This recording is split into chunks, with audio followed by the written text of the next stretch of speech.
Hola, buenas. ¿Sabemos realmente elegir una planta de orquídea en condiciones cuando vamos a un centro de jardinería o a un supermercado y vemos un gran número de estas plantas todas juntas con sus hermosas flores en donde todas nos llaman la atención, todas nos gustan, nos las quisiéramos comprar absolutamente todas? A veces no es tan fácil como parece porque tenemos que saber reparar en varios detalles para luego tener éxito con estas plantas. De esto va a tratar este video y de cuáles son los cuidados que tenemos que darles a estas orquídeas una vez llegadas en casa. Ayer tuve que salir a hacer compras y visité varios supermercados y en estos tenían gran cantidad de orquídeas, pero estaban en unas condiciones deplorables, las plantas, muchísimas plantas muertas, tanto las hojas como las raíces y hasta las flores, y continuaban en las baldas expuestas al público. Realmente me pareció una vergüenza. Sé que en estos sitios no las cuidan, tal cual llegan las plantas importadas, las ponen en las estanterías y ahí las dejan hasta que las venden o hasta que las tiran, pero estas plantas no me atreví ni siquiera a grabarlas ni a hacerles una fotografía porque realmente daban vergüenza. Luego, en el tercer sitio que fui, que era un centro de jardinería, si bien están en una nave cerrada, no les da luz natural, pero se ve que esta partida había venido recientemente y se encontraban bastante bien las plantas, así que me decidí en elegir dos plantas porque me encantan las flores pintadas. Suelo comprar orquídeas que no están florecidas, entonces suelo tener ahora muchas de color blanco o rosado, que ya los conocen de otros videos, pero así pintadas solo creo que tengo una y son de las que más me gustan. Así que les voy a contar ahora cuáles son los detalles a tener en cuenta en el sitio para poder elegir una planta de orquídea en perfectas condiciones. Desde ayer a la noche que las compré a hoy que estoy grabando este video, era mi deseo quitarles este envoltorio, pero bueno, lo quise dejar para hacer el video desde cero. En el lugar es muy importante observar las raíces, que tenga abundante cantidad de raíces y estén sanas, porque había muchas con raíces podridas. También pueden observar la parte de abajo, a ver si hay raíces y cómo están. Luego las raíces del sustrato, ver qué tipo de sustrato trae para luego tener en cuenta el riego. En este caso es una corteza ya está muy desmenuzada, se ve que lleva 1 o 2 años en el sustrato y en las raíces que tienen superficiales, algunas están un poco quemadas, pero es algo bastante normal de estas orquídeas que están cultivadas en invernaderos gigantes porque las abonan realmente muchísimo y la concentración de sales en la superficie hace que estas raíces se puedan quemar. Lo segundo que tenemos que observar en el sitio son las hojas, tanto del lado del embés como del haz, ver que no tenga ninguna mancha extraña. Esta, por ejemplo, tenía unas cicatrices de que, por ejemplo, alguna babosa ha comido, pero están secas, no hay ningún problema. Lo tenía en esta hoja y en esta. Es muy bueno ver todo lo que tienen las plantas para luego en casa, si descubrimos cosas que no habíamos visto, no tener dudas y llevarnos sorpresas. Entonces, una vez que vemos que las hojas están perfectas, lo tercero a tener en cuenta, y para mí ahora muy importante porque últimamente se encuentran bastantes estos casos, es que la vara floral no salga del centro de la planta. En este caso es la vara lateral, como tendría que salir habitualmente, porque si saliera del centro, que hay muchas plantas que vienen con este caso, no es que es una planta que se vaya a morir, pero es una planta que luego con el tiempo va a tener que brotar del lateral y esto es mucho más difícil, especialmente para la gente que recién comienza con las orquídeas. Finalmente lo que observo son las flores.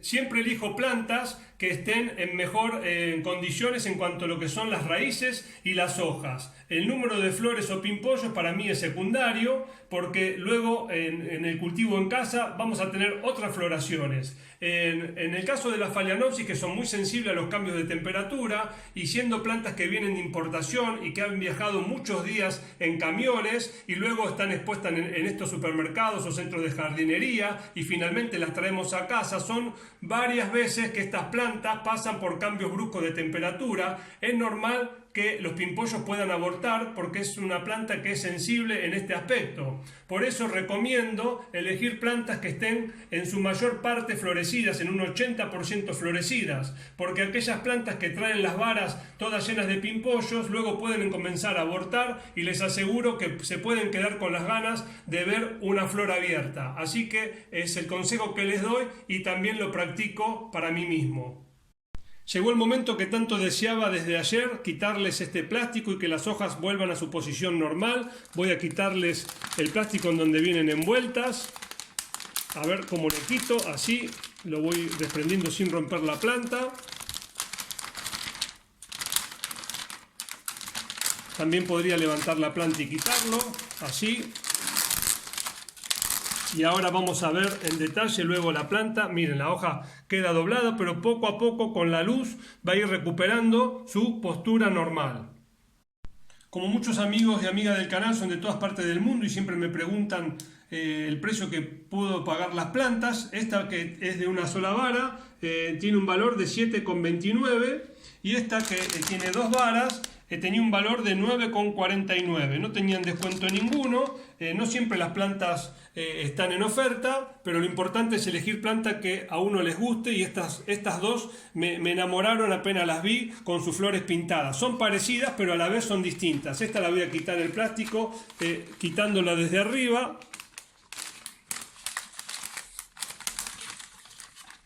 Así delicadamente para no tener ninguna rotura, y aquí podemos ver que si bien son similares porque las dos tienen el labelo rojo, esta incluso mucho más oscuro, pero la flor de esta es blanca con pintas rosadas y la flor, la base es más amarillenta con las pintas de un color fucsia mucho más intenso y el tamaño de las flores también es bastante más grande. Miren mi mano y el tamaño impresionante de las flores.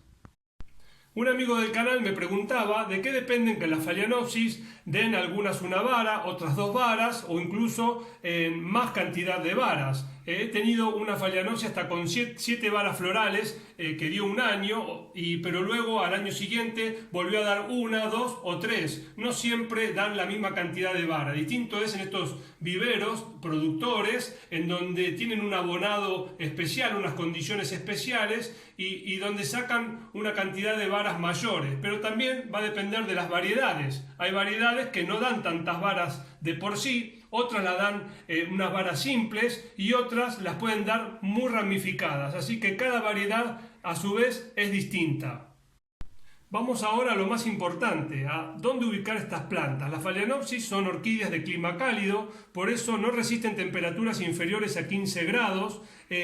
Toda temperatura inferior a 15 grados nos va a traer problemas, ya sea que se nos caigan las hojas, aborten los pimpollos o muera la planta prácticamente de un día para el otro si las temperaturas son bastante más bajas de estos 15 grados. Así que hay que ponerla en un lugar cálido, inclusive por la noche, en donde la temperatura no baje idealmente de 18 o 20 grados, un sitio bien luminoso, en principio sin sol directo, porque estas orquídeas tienen las hojas muy verdes, en estos invernaderos no reciben una luz tan intensa y poco a poco, y especialmente en invierno, vamos gradualmente exponiéndolas a una luz más intensa para que el nuevo crecimiento de las hojas sea mucho más fuerte y las floraciones a su vez más abundantes.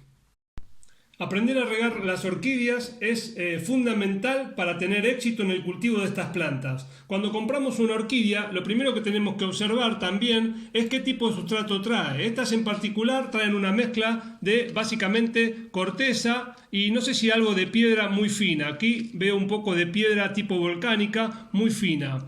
No sé si trae dentro ese famoso tapón que muchos han endemoniado. Es para mí indistinto porque podría venir incluso plantada solo en musgo o solo en fibra de coco. Eso es totalmente indiferente. Lo importante es para hacer el primer riego dejar secar completamente el sustrato. Cuando vemos que parte del sustrato más superficial tiene estas manchas blanquecinas, Esto es exceso de sales porque en estos viveros abonan muchísimo las orquídeas para tener este resultado. Y también las raíces superficiales quemadas es otro indicio. Aquí se puede ver perfectamente cómo la raíz está quemada por el exceso de sales del abonado. Entonces es muy importante, una vez que este sustrato esté prácticamente seco, tampoco para el primer riego hay que dejarlo seco durante mucho tiempo, porque eso va a hacer que las sales todavía se concentren más y haya más raíces quemadas. Entonces, para hacer el primer riego vamos a esperar hasta que el sustrato esté casi seco y vamos a hacer un riego pero muy abundante, como ya les enseñé en otros videos, y a los 10 minutos otro riego más, y si quieren un tercer riego para completar y lavar bien ese sustrato. Esto lo voy a hacer 2 veces. O sea, cuando me toque regar voy a hacer este procedimiento y a la vez siguiente que me toque regar lo voy a volver a hacer. De momento no voy a abonar, voy a empezar a abonar normalmente como con el resto de mis orquídeas después de haberle practicado 2 riegos como les estoy explicando ahora, para lavar bien el exceso de sales y que las raíces no se sigan quemando. Para regar estas orquídeas, especialmente en invierno, es muy importante hacerlo con agua templada, no utilizar agua fría. Son plantas de clima cálido, pero que en países con inviernos suaves, inclusive en países fríos, pueden ser plantas de exterior, especialmente en primavera y verano. En los países directamente subtropicales pueden estar todo el año en el exterior y se adaptan muy bien plantadas incluso sobre troncos y árboles naturales. Cuando recién compren una orquídea florecida, disfruten la flor, aprendan a cultivarla como les estoy enseñando, y lo último que tienen que hacer es querer trasplantarla inmediatamente, y menos aún florecida. Lamentablemente hay mucha gente, o hay gente en las redes sociales y mismo aquí en YouTube, que lo que hace es desinformar y enseña videos trasplantando phalaenopsis florecidas. Esto es un error, y especialmente para la gente que recién comienza es algo totalmente innecesario, porque después de la floración y especialmente en primavera será el tiempo más oportuno para hacer el trasplante. Tengo orquídeas compradas que llevan 4 años en la misma maceta y en el mismo sustrato en que venían, y se las enseñaré en futuros videos. Como el sustrato que suelen traer es súper liviano, corren peligro de caerse, no duden de poner un portamaceta pesado de cerámica. Es indistinto que sea opaco, las orquídeas pueden crecer igualmente bien si la maceta es transparente o no lo es. Se los digo por experiencia, cuando comencé con las orquídeas, todas las phalaenopsis venían en maceta negra y opaca y no había ni hay ningún problema. Eso de que hacen la fotosíntesis en la punta de la raíz es muy relativa. La fotosíntesis realmente la hacen por las hojas, así que no duden en ponerlas en un portamaceta pesado para evitar accidentes. Espero que este video les sea muy útil, estoy seguro que así será. Cualquier duda me lo dejan debajo de los comentarios, que siempre los leo y los contesto, y me despido hasta el siguiente como siempre. ¡Chao!